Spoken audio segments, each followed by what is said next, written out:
Hello，大家好，今日咧就同大家分享一下咧比較突擊嘅消息，因為最近咧我哋疫情咧越嚟越嚴重啦喺葡萄牙，咁亦都喺英國咧都好嚴重嘅，咁所以咧關口咧係閂門啦，咁同埋咧每日嘅新聞咧都係唔同啦，咁所以咧就喺度不停咁轉，咁好多人咧都有啲疑問啦，咁尤其是咧最近咧春節就嚟到啦，咁好多朋友咧都想過嚟葡萄牙咧去搞黃金簽證啦，或者睇樓啦，或者過嚟旅行嘅，咁究竟咧我哋嘅旅行嘅要求咧係點樣咧？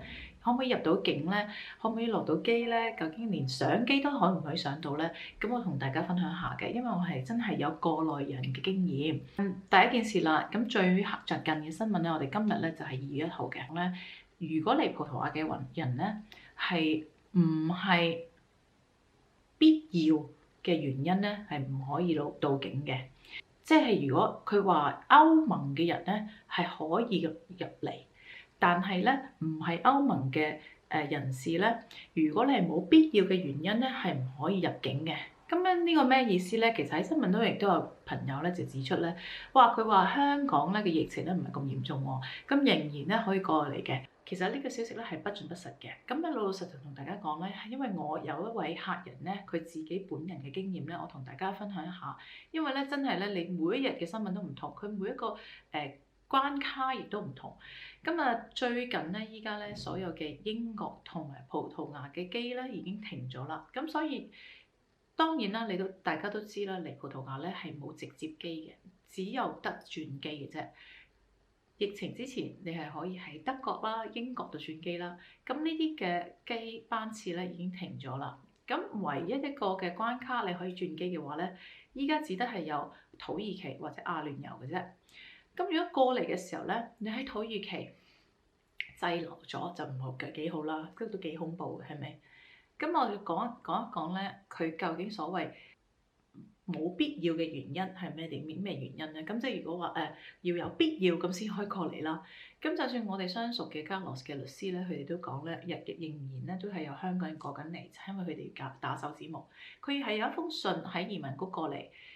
寫住話佢有一個預咗約嚟打手指模嘅話咧，你就可以上機啦。咁就算你上機咧，你都係做一個 COVID test 啦，當然。咁你係要咧國際認可嘅 COVID test 先至過到嚟。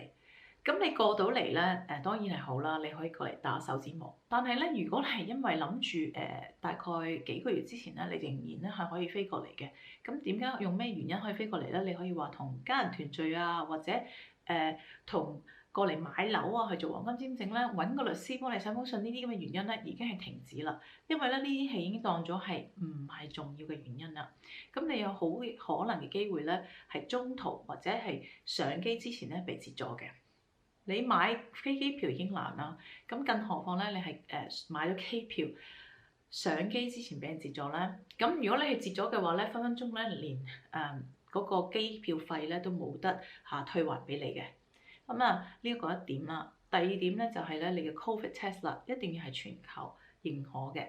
你過到嚟啦，如果你真係就算俾你過到嚟，例如你過嚟打手指模啦，咁咧下一集咧我會同大家分享一下咧講關於良民證同埋打手指模呢樣一個步驟。咁好多朋友咧都有好多不清楚嘅步驟嘅，咁我同大家分享下。當你諗住決定翻去香港嘅時候咧，有一樣嘢咧就盡量審慎同埋小心啦。應該好多朋友都知道咧，你係一定要有國際認可嘅 certificate。咁呢個 certificate 咧唔係每一個國際認可嘅都得嘅喎，你一定要係嗰個 COVID test 嘅 certificate 啦。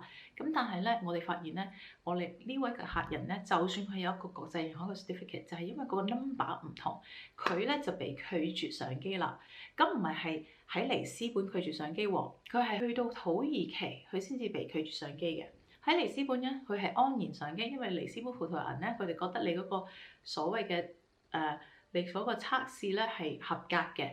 咁咧反而咧係去到土耳其咧，我哋呢位客人咧係滯留咗嘅。咁佢唔止滯留咗1日，因為係冇班機啊，佢係滯留咗3日。佢要揾到下一班機先至上得機，之餘咧佢係要出境喺葡萄牙出境，佢先至咧去搞呢一個 COVID test， 再重新做一個 test。先至再入境，咁咧呢真係幾番波折嘅。咁過咗境之後咧，佢再入境啦，出境嘅時候咧，佢就直頭咧就話我個客人咧，佢嘅特區護照咧係備受認可，要有 visa 嘅。咁大家都知道咧，特區護照咧係其實可以去土耳其嘅。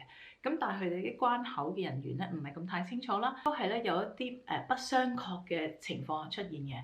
咁佢哋咧大家都唔係咁 sure 究竟呢一個乜嘢護照，呢個特區護照。咁搞咗好耐咧，就終於俾佢出境啦。咁亦都佢非常之擔心咧，究竟上唔上到下一班機嘅？究竟咧呢一個新嘅 COVID test 咧，究竟可唔可以咧認可嘅？咁啊真係擔心咗3日咧。終於到未上到機啊，佢都提心吊膽，究竟過唔過到關？咁會唔會喺土耳其度滯留？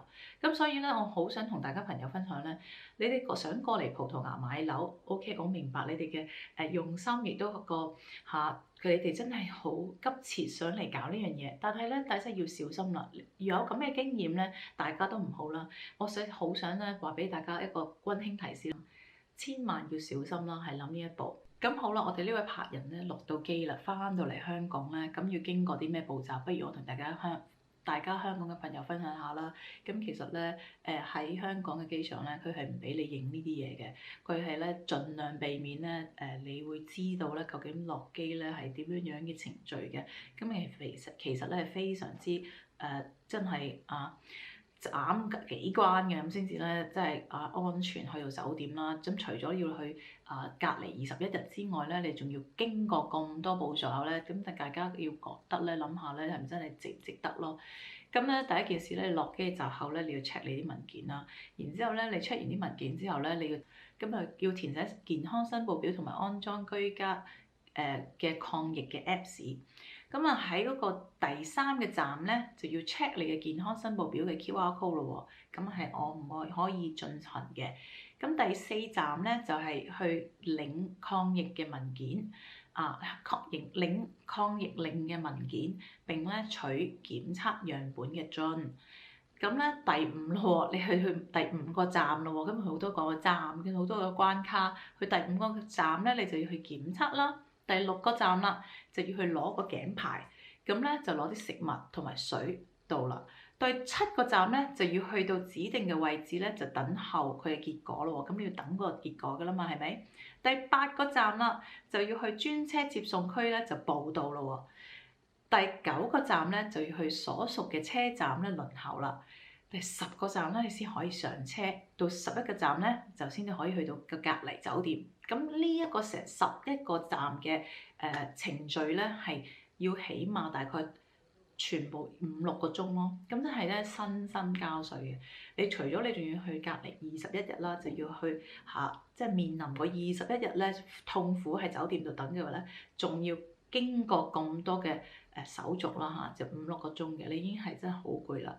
咁咧，大家咧真係慢切去即係三思諗一諗咧，究竟值唔值得咧過嚟葡萄牙去睇樓？咁同埋咧，好想同大家講咧，就算你哋過嚟睇樓咧，都未必睇到樓。咁所以咧要小心，因為咧疫情好多人都未必會即係俾你睇樓啦。大家諗下先啦真係值唔值得咯？咁咪要斬咁多關，咁大家咧就密切留意，我下一集咧就會同大家講一講咧，關於良民證同埋打手指模。依家喺疫情當下咧，如果你真係喺葡萄牙住，咁樣點樣處理咧？希望咧你哋中意我哋一條片咧，咁咧就不妨咧就俾個 comment，俾個 like 我哋，咁俾多啲支持我哋啦。再見。